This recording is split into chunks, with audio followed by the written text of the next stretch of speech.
আগামীকাল নয়তো বৃহস্পতিবার তফসিল ঘোষণা, জানিয়েছেন সিইসি। প্রধান বিচারপতির সঙ্গে সাক্ষাতে নির্বাচনে বিচার বিভাগের সহযোগিতা কামনা। কথার ফুলঝুরি দিয়ে রাষ্ট্র চলে না, পরিকল্পনা লাগে, যা একমাত্র বিএনপির আছে, বলেছেন তারেক রহমান। 24-এর বিজয় সুসংহত করার প্রত্যয় মির্জা ফখরুলের। দুর্নীতিবাজদের নির্বাচিত না করার আহ্বান দুদক চেয়ারম্যানের। এ ব্যাপারে রাজনীতিবিদদের সদিচ্ছা চাইলেন অর্থ উপদেষ্টা। জুলাই অভ্যুত্থানে নারীদের সাহসী ভূমিকার প্রশংসা প্রধান উপদেষ্টার। বিভিন্ন ক্ষেত্রে অবদান রাখায় 4 জনকে দেয়া হল রোকেয়া পদক।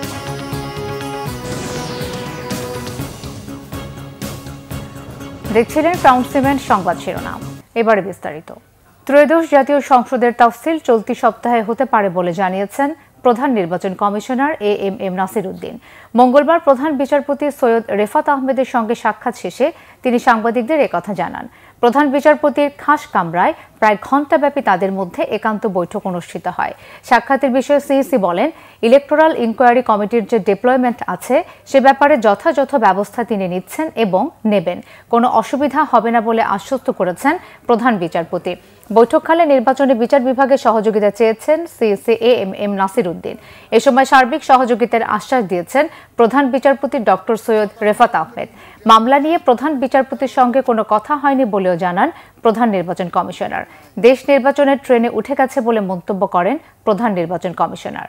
উনার তো চাকরি আর বেশি দিন নাই, তো এই মাসে উনিও চলে যাবেন। উই হ্যাভ ওয়ার্ক টুগেদার, একসাথে কাজ করেছি। ফেয়ারওয়েল কলটা করতে আসলাম ওনার সাথে। ইলেকট্রাল ইনকোয়ারি কমিটির যাতে ওনারা যেটা ডেপ্লয় করবেন আমাদের শিডিউল ঘোষণার সাথে সাথে এই কাজটা যাতে ত্বরান্বিত করেন উনি, সেটা ওনাকে একটু রিকোয়েস্ট করেছি।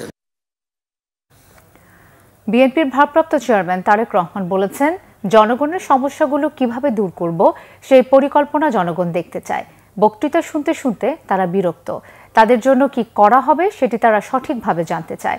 তিনি বলেন, কথার ফুলঝুরি দিয়ে রাষ্ট্র চলে না, পরিকল্পনা লাগে, যা একমাত্র বিএনপিরই আছে।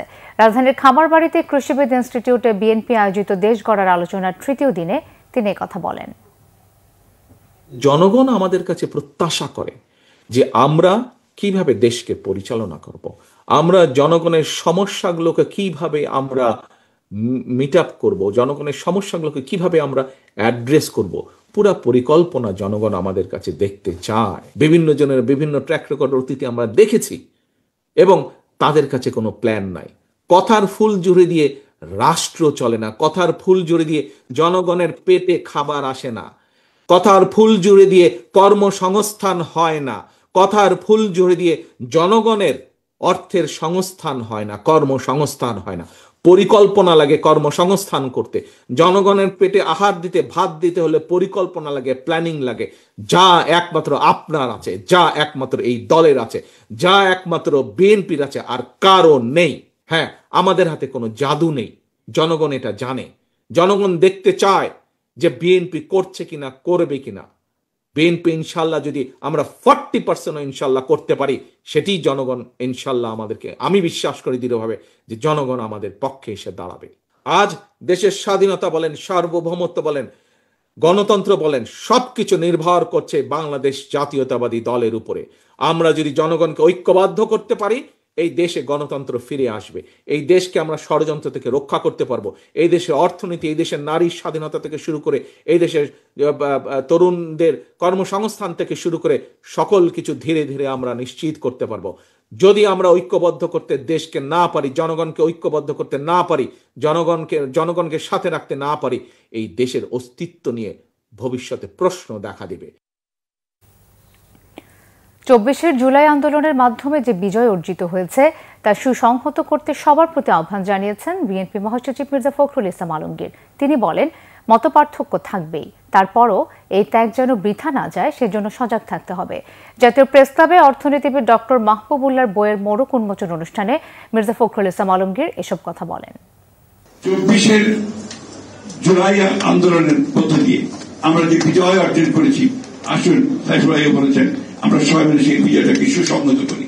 আমাদের মধ্যে মত পার্থক্য থাকবে, কিন্তু সেই মত পার্থক্য যেন আমাদের যে আশা, আমাদের যে স্বপ্ন, এই যে ছেলেগুলো প্রাণ দিয়েছে তাদের যে আত্মাহুতি যেন বৃথা না যায়, আমরা আমাদের স্বপ্নকে যেন বাস্তবায়িত করতে পারি। রাজনীতিবিদদের সদিচ্ছা থাকলে দুর্নীতি প্রতিরোধ সম্ভব বলে জানিয়েছেন অর্থ উপদেষ্টা সালেউদ্দিন আহমেদ। দুর্নীতির বিরুদ্ধে তারুণ্যের একতা গড়বে আগামীর শুদ্ধতা, এই প্রতিপাদ্য নিয়ে আন্তর্জাতিক দুর্নীতি বিরোধী দিবস উপলক্ষে সকালে রাজধানীর সেগুনবাগিচায় আলোচনা সভায় তিনি কথা বলেন। উপদেষ্টা বলেন, রাজনীতিবিদরা ঠিক থাকলে সমাজে পচন ধরবে না। এছাড়া দুর্নীতি দমন কমিশনের চেয়ারম্যান ডক্টর মোহাম্মদ আব্দুল মোমেন বলেন, আগামী নির্বাচনে যাতে ভালো মানুষের অংশগ্রহণ নিশ্চিত হয় সে প্রত্যাশা দুর্নীতি দমন কমিশনের।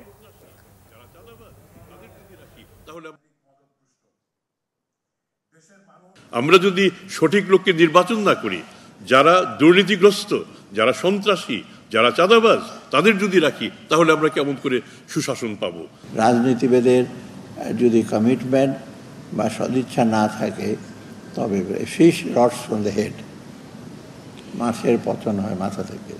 এখন রাজনীতিবিদরা যারা আমাদেরকে শাসন করবে, তারা যদি ঠিক থাকে, তো সহজে সমাজে পতন ধরবে না এবং তাতেই দুর্নীতি কমে যাবে।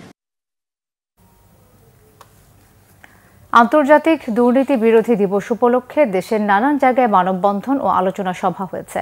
দিবসটি উপলক্ষে দুদকের উদ্যোগে চট্টগ্রাম মহানগরীতে মানববন্ধন ও সমাবেশ হয়। জেলা শিল্পকলা একাডেমি চত্বরে সমাবেশের উদ্বোধন করেন বিভাগীয় কমিশনার ডক্টর মোহাম্মদ জিয়াউদ্দিন। ময়মনসিংহে দিবসটি উদ্বোধন করেন বিভাগীয় কমিশনার ফারাজ শাম্মী।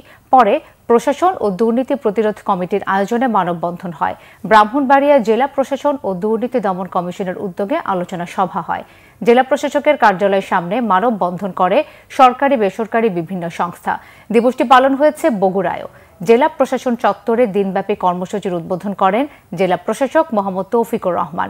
দিবসটি উপলক্ষে জামালপুরের স্থানীয় বকুলতলা চত্বর থেকে শোভাযাত্রা বের হয়ে পড়ে ব্রহ্মপুত্র ইন্টারন্যাশনাল ইউনিভার্সিটি চত্বরে বৃক্ষরোপণ করা হয়।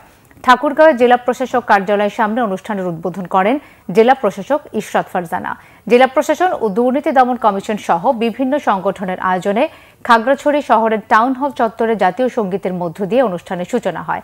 এছাড়া নাটোর, গাইবান্ধা, পাবনা ও ঝিনাইদহ সহ বিভিন্ন জায়গায় আন্তর্জাতিক দুর্নীতি বিরোধী দিবস পালন হয়েছে নানান আয়োজনে। বেগম খালেদা জিয়ার শারীরিক অবস্থার ধীর উন্নতি অব্যাহত রয়েছে বলে জানা গেছে। বিমান ভ্রমণের উপযুক্ত না হওয়ায় খালেদা জিয়ার লন্ডন যাত্রা আরেক দফা পিছিয়ে যাচ্ছে। বেসামরিক বিমান চলাচল কর্তৃপক্ষ সূত্র জানিয়েছে, এয়ার অ্যাম্বুলেন্সের জন্য আজকের শিডিউল প্রত্যাহারের আবেদন জানিয়েছে সংস্থাটি। এর আগে এয়ার অ্যাম্বুলেন্সটি মঙ্গলবারের ঢাকায় অবতরণের অনুমতি চেয়েছিল, যা বরাদ্দও করা হয়। সবশেষ ব্রিফিংয়ে বেগম জিয়ার ব্যক্তিগত চিকিৎসক ও বিএনপির স্থায়ী কমিটির সদস্য ডাক্তার AZM জাহিদ হোসেন জানিয়েছেন, বেগম খালেদা জিয়ার সুস্থতাকে সর্বাধিক অগ্রাধিকার দিচ্ছে মেডিকেল বোর্ড। প্রধান উপদেষ্টা ডক্টর মোহাম্মদ ইউনূস বলেছেন, বেগম রোকেয়ার নারী মুক্তির যে স্বপ্নের কথা বলেছেন, সেই পথে অগ্রসর হওয়া এখনো সম্ভব হয়নি। তিনি বলেন, জুলাই অভ্যুত্থানেও নারীরা তাদের এই নেতৃত্বের জায়গা দেখিয়েছে। মঙ্গলবার রাজধানীর ওসমানী স্মৃতি মিলনায়তনে বেগম রোকেয়া দিবস উপলক্ষে আয়োজিত অনুষ্ঠানে একথা বলেন প্রধান উপদেষ্টা। রিপোর্ট রকুনুজ্জামানের। কিভাবে মনের ভাব। নারী মুক্তির অগ্রদূত বেগম রোকেয়া স্মরণে 9 ডিসেম্বর বেগম রোকেয়া দিবস পালন করে আসছে বাংলাদেশ। বেগম রোকেয়ার মতো পথপ্রদর্শক থাকার পরও কেন 100 বছরেও নারী মুক্তি আসেনি রোকেয়া দিবসে, এমনই প্রশ্ন প্রধান উপদেষ্টার। বেগম রোকেয়া যদি স্বপ্ন দেখতে পারে, আমরাও তো পারি স্বপ্ন দেখতে, অসুবিধা কি? দেখি না একবার বেগম রোকেয়া কদ্দুর এগিয়ে দিয়ে গেছে, আমরা অনেক দূর নিয়ে যাব। আর কিছু করতে না পারি, স্বপ্নটা তো দেখতে পারি। বেগম রোকেয়া তাই করেছে, স্বপ্ন দেখে গেছে। বেশি কাজ করতে পারেনি, স্কুল করেছে, ঠিক আছে, কিন্তু আমরা অনেক কাজ করতে গেছে। আজকে টেকনোলজির যুগে পারা যায় না এমন কোনো কাজ নেই।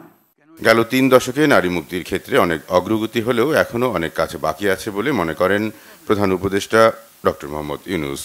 আমাদেরকে স্পেস ছেড়ে দিতে হবে। মেয়েরা এসছে, তারা যার জায়গায় দখল করবে, নেতৃত্ব দেবে, সেটা অলরেডি গণ অভ্যুত্থানে দেখিয়েছে। আজকে আমাদের সামনে যারা বসে আছে, তারা আমাদেরকে বের করে আনবে। বেগম রোকেয়া যে ডাক দিয়েছিল, সেই ডাক 100 বছর পরে হলেও এখানে যেন শোনা যায়। এর আগে নারী শিক্ষায় রুহানা রাকিব, নারী অধিকারে কল্পনা আক্তার, মানবাধিকারে নাবিলা ইদ্রিস এবং নারী জাগরণে ফুটবলার ঋতুপর্ণা চাকমা এই 4 নারীর হাতে বেগম রোকেয়া পদক তুলে দেন প্রধান উপদেষ্টা। যে আদর্শে বেগম রোকেয়া আমাদেরকে নিয়ে যেতে চাচ্ছিলেন, অতি চমৎকারভাবে তুলে ধরেছিলেন তার বক্তব্যে, তার লেখায়। আজকে যে 4 জন পুরস্কার পেলেন, যারা রোকেয়ার সেই পথে আমাদের জাতিকে তুলে দিল, এগিয়ে দিল। রকুনুজ্জামান, বাংলা ভিশন, ঢাকা। রক্ষণশীলতার শেকল ভেঙে জেগে উঠেছিলেন বেগম রোকেয়া সাখাওয়াত হোসেন। তিনি ছিলেন স্বকীয় মেধায়, দর্শনে প্রজ্বলিত নতুন সমাজ গড়ার কারিগর। শুধু দিবস ভিত্তিক ও কাগজে কলমে তাকে বেঁধে না রেখে বছর জুড়ে নিয়ে চর্চার কথা বললেন সংশ্লিষ্টরা। রংপুর থেকে জুয়েল আহমেদের রিপোর্ট, ক্যামেরায় ছিলেন শাহনেওয়াজ জনি। পায়রাবন্দ গ্রামে রোকেয়া সাখাওয়াত হোসেনের বাড়িটি অবহেলায় হারিয়ে যাচ্ছে। তবে চকচক করছে দেশের শাসকদের লাগানো শান বাঁধানো গাছের গোড়া আর নামফলক। নারী জাগরণের অগ্রদূত মহিষী বেগম রোকেয়ার জন্ম ও মৃত্যু দিবস 9 ডিসেম্বর। দিনটা ঘটা করে পালন হলেও বছরের বাকি সময় তার স্মৃতি ও ভাবনা থাকে উপেক্ষিত। রোকেয়া অনুরাগীদের অভিযোগ, স্বাধীনতার পর তার আদর্শের বাণিজ্যিকরণ হয়েছে। এতে হতাশ ভক্তরা। অনেক স্বপ্ন ছিল আমি ওনার জন্মস্থানে আসব, তো আজ আমি এসছি, কিন্তু আমার কিছুটা স্বপ্নভঙ্গ হয়েছে। বেগম রোকেয়ার জন্মভূমিটা যেটা যে আপনারা দেখতে পাচ্ছেন যে শুধুমাত্র কয়েকটা ইটের মধ্যে এখনো পড়ে আছে, এটা বারবার বলা হয়েছিল এটা তথ্য অধিদপ্তর থেকে এটাকে নতুন করে এটাকে আবার গুছিয়ে তোলা, কিন্তু সেটা আজ পর্যন্ত হয়নি। এই সরকার বেগম রোকেয়া কেন্দ্রিক এই প্রতিশ্রুতির বেড়াজালে না থেকে বেগম রোকেয়ার জন্য উনি কিছু করবেন। যত প্রতিশ্রুতি দেওয়া হয় তার বাস্তবায়ন একটিও হয়নি। মানুষ এসে থাকার ব্যবস্থা হবে এবং থেকে সে গবেষণা করবে। রোকেয়ার এই মরদেহ এই উত্তর 24 পরগনার পানিহাটি থেকে এখানে স্থাপন করা হবে। বিশেষজ্ঞরা বলছেন, মেলা বা দিবস নির্ভরতা নয়, বেগম রোকেয়ার চেতনাকে বাঁচাতে প্রয়োজন ধারাবাহিক কর্ম ও গবেষণা। আর কর্তৃপক্ষ বলছে, বেগম রোকেয়া স্মৃতিকেন্দ্রকে পূর্ণাঙ্গভাবে চালু করা হবে। তো দুস্থ নারীদের জন্য রোকেয়া স্মৃতিকেন্দ্রে চালু ছিল সেলাই প্রশিক্ষণ এবং শিশু কিশোরদের জন্য যাদের বয়স 5 থেকে 18 তাদের জন্য চিত্রাঙ্কন এবং সঙ্গীত। আশা করছি এই প্রশিক্ষণ কর্মসূচিগুলো চলমান নিশ্চয়ই থাকবে সামনে, এবং এগুলো চালু থাকলে এই স্মৃতিকেন্দ্র আবারও সেই যে ঋত গৌরব সেটা আবার ফিরে পাবে। চেতনাগতভাবে রোকেয়াকে ধারণ করলে দিবসের প্রয়োজন হয় না, কিন্তু একটা বিশেষ দিবস থাকাটা খারাপও নয়। ওইটাকে কেন্দ্র করে আমাদের চেতনার চর্চাটা একটু বৃদ্ধি পায়, এইটি আমি মনে করি। আর পায়রাবন্ধকে বিশ্ব দরবারে পরিচিত করানোর একটা উদ্যোগ জাতীয়ভাবে গ্রহণ করা দরকার। 1880 সালের 9 ডিসেম্বর মিঠাপুকুরের পায়রাবন্দে জন্মগ্রহণ করেন বেগম রোকেয়া। তার জন্ম ও মৃত্যু দিবস একই দিনে পালন করা হয়। জুয়েল আহমেদ, বাংলা ভিশন, মিঠাপুকুর, রংপুর। দেশের বিভিন্ন জায়গায় যথাযোগ্য মর্যাদায় বেগম রোকেয়া দিবস ও আন্তর্জাতিক নারী নির্যাতন প্রতিরোধ পক্ষ পালন হয়েছে। রংপুরে নানান আয়োজনে বেগম রোকেয়ার 145তম জন্মবার্ষিকী ও 93তম মৃত্যুবার্ষিকী পালন করা হয়। মিঠাপুকুরের পায়রাবন্দে রোকেয়ার জন্মভিটার বেদিতে শ্রদ্ধা জানায় জেলা ও পুলিশ প্রশাসন, রোকেয়া স্মৃতি সংসদ সহ বিভিন্ন সামাজিক, সাংস্কৃতিক, রাজনৈতিক ও পেশাজীবী সংগঠন। কেরানীগঞ্জে উপজেলা নির্বাহী কর্মকর্তার সভাকক্ষে আলোচনা সভা হয়। এতে প্রধান অতিথি কেরানীগঞ্জ রাজস্ব সার্কেল সহকারী কমিশনার জান্নাতুল মাওয়া অদম্য 5 নারীর হাতে বিভিন্ন ক্যাটাগরিতে পাওয়া পুরস্কার তুলে দেন। রাগাবাটিতে র্যালি ও আলোচনা সভা হয়েছে জেলা মহিলা বিষয়ক অধিদপ্তরের উদ্যোগে। ব্রাহ্মণবাড়িয়ায় অদম্য নারী পুরস্কার বিতরণ অনুষ্ঠান হয়েছে। প্রধান অতিথি ছিলেন জেলা প্রশাসক শারমিন আক্তার জাহান। ঝালকাঠির কাঁঠালিয়ায় বর্ণাঢ্য শোভাযাত্রা ও আলোচনা সভা হয়। পরে বিভিন্ন ক্ষেত্রে অবদানে উপজেলার শ্রেষ্ঠ জয়িতাদের সম্মাননা পুরস্কার দেওয়া হয়। সাতক্ষীরায় দিবসটি উদযাপন উপলক্ষে র্যালি ও আলোচনা সভা শেষে কর্মক্ষেত্রে সফল ও অনুকরণীয় নারী ব্যক্তিত্বদের মাঝে আদর্শ নারী পুরস্কার তুলে দেওয়া হয়।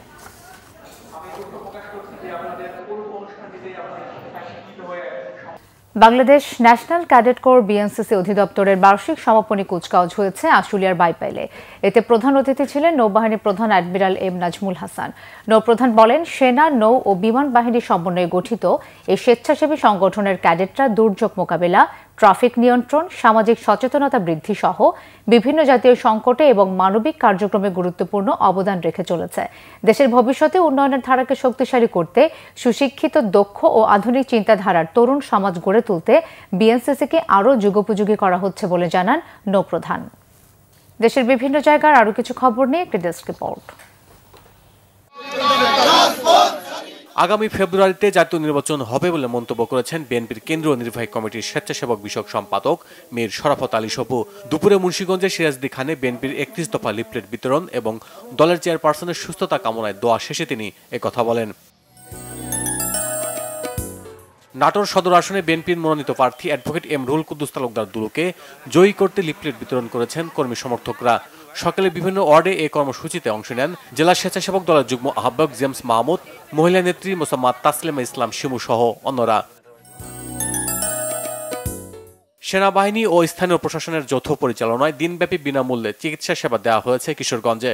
মৎস্য ডিপ্লোমা ইনস্টিটিউট প্রাঙ্গণে ক্যাম্পটির পরিদর্শন করেন জেলা প্রশাসক মোহাম্মদ আসলাম মোল্লা।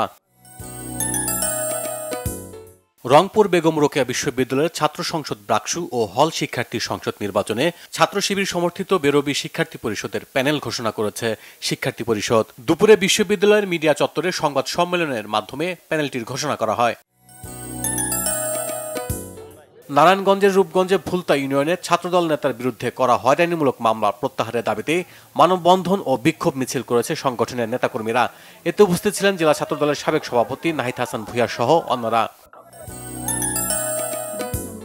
মাঠ দিবস হয়েছে সাতক্ষীরার শ্যামনগরে। এতে প্রধান অতিথি হিসেবে বক্তব্য রাখেন উপজেলা কৃষি কর্মকর্তা কৃষিবিদ মোহাম্মদ নাজমুল হুদা। সভাপতিত্ব করেন শ্যামনগর গ্রিন কোয়ালিশনের সভাপতি কৃষ্ণানন্দ মুখার্জি।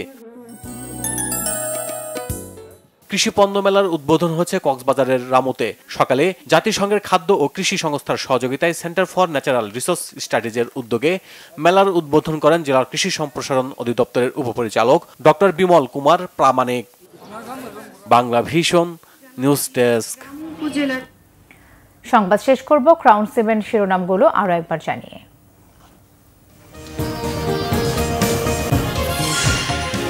আগামীকাল নয়তো বৃহস্পতিবার তফসিল ঘোষণা, জানিয়েছেন সিইসি। প্রধান বিচারপতির সঙ্গে সাক্ষাতে নির্বাচনী বিচার বিভাগের সহযোগিতা কামনা।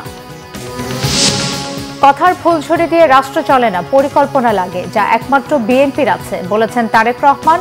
24-এর বিজয় সুসংহত করার প্রত্যয় মির্জা ফখরুলের। দুর্নীতিবাজদের নির্বাচিত না করার আহ্বান দুদক চেয়ারম্যানের। এ ব্যাপারে রাজনীতিবিদদের সদিচ্ছা চাইলেন অর্থ উপদেষ্টা। জুলাই অভ্যুত্থানে নারীদের সাহসী ভূমিকার প্রশংসা প্রধান উপদেষ্টার। বিভিন্ন ক্ষেত্রে অবদান রাখায় 4 জনকে দেয়া হলো রোকেয়া পদক।